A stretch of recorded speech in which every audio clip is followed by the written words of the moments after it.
بسم اللہ الرحمن الرحیم۔ ناظرین، آپ دیکھ رہے ہیں قمر اسلامک انفارمیشن، ایسا چینل جہاں آپ کو ملیں گے سچے واقعات جو دلوں کو چھو جاتے ہیں۔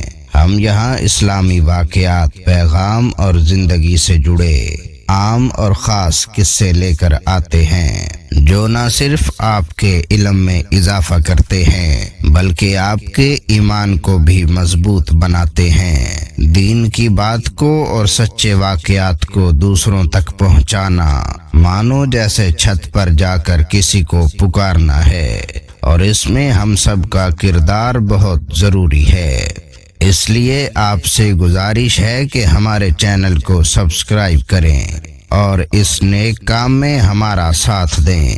ہر نیا واقعہ سب سے پہلے آپ تک پہنچے، اس لیے بیل آئیکن ضرور دبائیں، لائک کریں، کومنٹس کر کے اپنی رائے دیں، اور ان ویڈیو کو دوسروں تک پہنچانے کے لیے زیادہ سے زیادہ شیئر کریں۔ جزاک اللہ۔ اس زمین پہ حضرت آدم علیہ السلام کے تقریباً 1000 سال بعد اللہ تعالیٰ نے عراق کی زمین رافتین کا انتخاب کیا اور وہاں اپنے بندے یشکر بن لامک کو نبی بنا کر بھیجا، جن کو مختلف القابات سے آج بھی دنیا یاد کرتی ہے۔ کوئی اللہ کے اس نبی کو عبد الغفار کہتا ہے، تو کوئی عبد الجبار، تو کوئی الیاس، تو کوئی کشتی والا نبی، اور کوئی نوح نجی اللہ کہتا ہے۔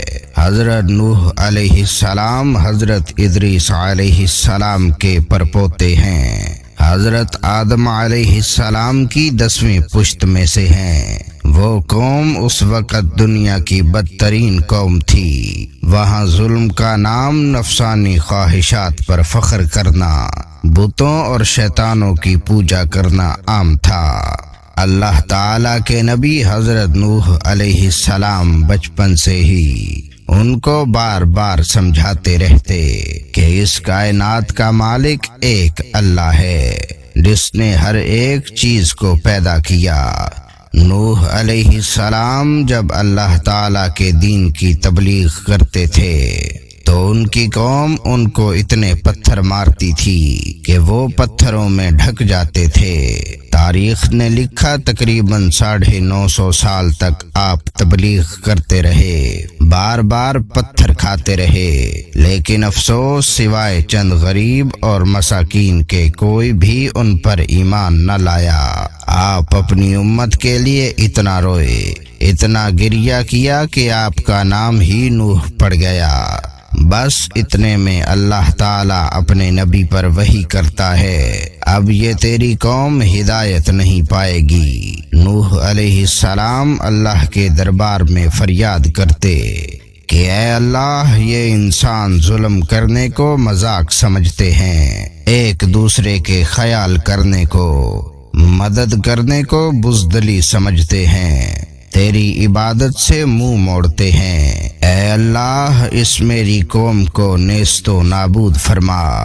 جیسے ہی نوح علیہ السلام نے یہ بد دعا کی تو اللہ تعالیٰ نے پیغام بھجوایا، ایک کشتی تیار کر، عنقریب تیری یہ ظالم قوم نیست و نابود ہو جائے گی۔ بس اللہ تعالیٰ وحی کے ذریعے اپنے نبی کو بتاتے گئے اور اللہ کے نبی نوح علیہ السلام کشتی بناتے گئے۔ جیسے کہ نوح علیہ السلام ایک پہاڑ پہ رہتے تھے تو نہ وہاں سمندر تھا نہ درخت تھے۔ بالآخر اللہ کے نبی نوح نے درخت اگائے اور اس کی لکڑی سے کشتی کو بنانا شروع کیا۔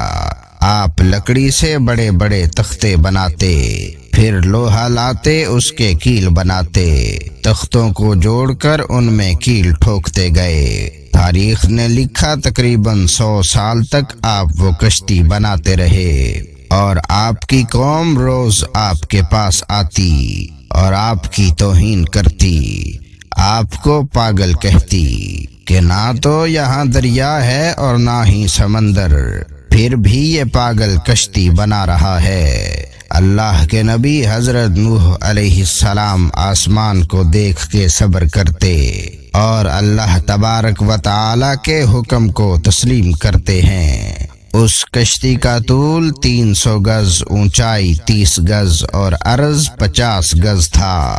ایک روایت کے مطابق اس کا طول 1 کلومیٹر سے زیادہ تھا۔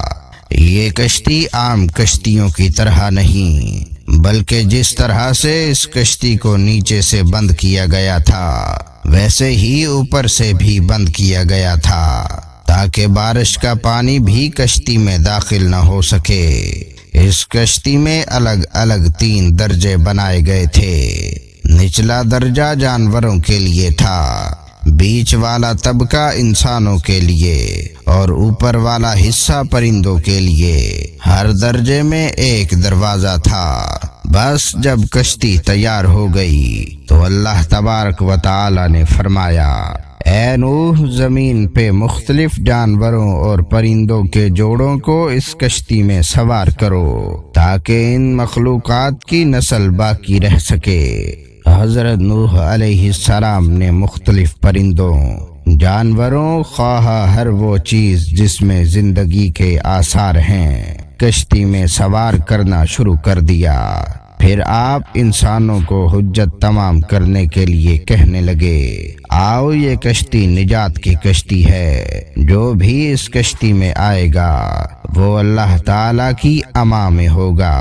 وہ پوری قوم ہنستی رہی۔ تاریخ نے لکھا کہ آپ کے ساتھ تھوڑے سے ہی لوگ تھے، جن کی تعداد بعض کتابوں میں 80 بتائی گئی ہے، جن میں آپ کے 3 فرزند حام، سام، یافت اور ان کی بیویاں بھی موجود تھیں۔ اللہ تعالیٰ نے اپنے نبی نوح سے کہا کہ عنقریب تندور سے پانی ابلے گا اور پوری قوم کو ڈبا دے گا۔ اس بات کو سن کر قوم نوح ہنس ہی رہی تھی اور اتنی دیر میں دور سے پانی ابلنے لگا۔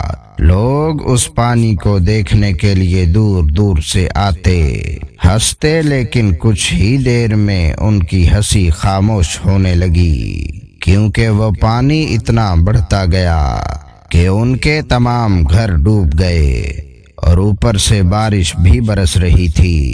وہ کافر یہ سمجھ رہے تھے کہ طوفان کچھ دیر کا ہے، تو یوں وہ اونچے اونچے پہاڑوں کی طرف جانے لگے، اور کافروں میں اللہ کے نبی حضرت نوح علیہ السلام کے بیٹے کنعان بھی شامل تھے۔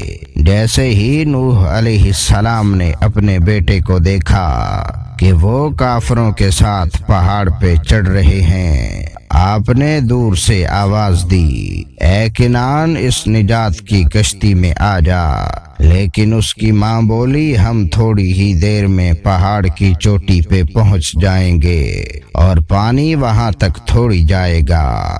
بس وہ پانی اتنا بڑھتا گیا کہ کہیں بھی نہ کوئی پہاڑ نظر آ رہا تھا، نہ کوئی درخت نظر آ رہا تھا، بس وہی بچے جو اللہ کے نبی حضرت نوح علیہ السلام کی کشتی میں سوار تھے۔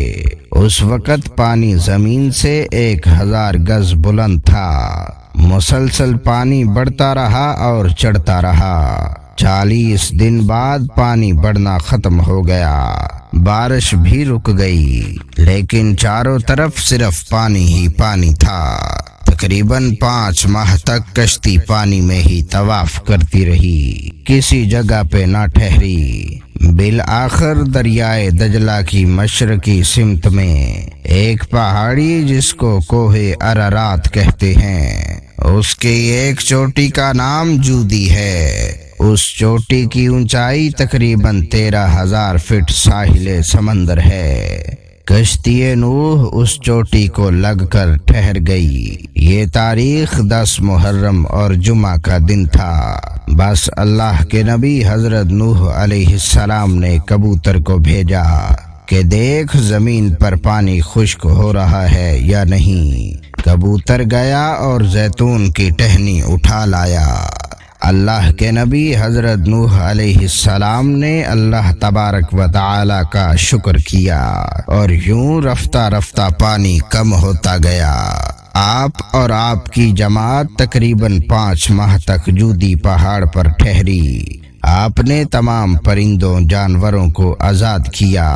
اس پہاڑی پہ اللہ تعالیٰ کا شکر کرتے رہے، ذکر کرتے رہے، دنیا کو پھر سے آباد کرنے کی سوچ میں مگن رہے۔ تاریخ نے لکھا آپ کے ایک بیٹے سام جس سے عربی نسل چلی، دوسرے بیٹے حام جن سے سوڈانی نسل چلی، اور یافت جن سے ترکی نسل چلی، اور یوں آپ اور آپ کی اولاد نے دنیا کو پھر سے آباد کرنے کا فیصلہ کر لیا۔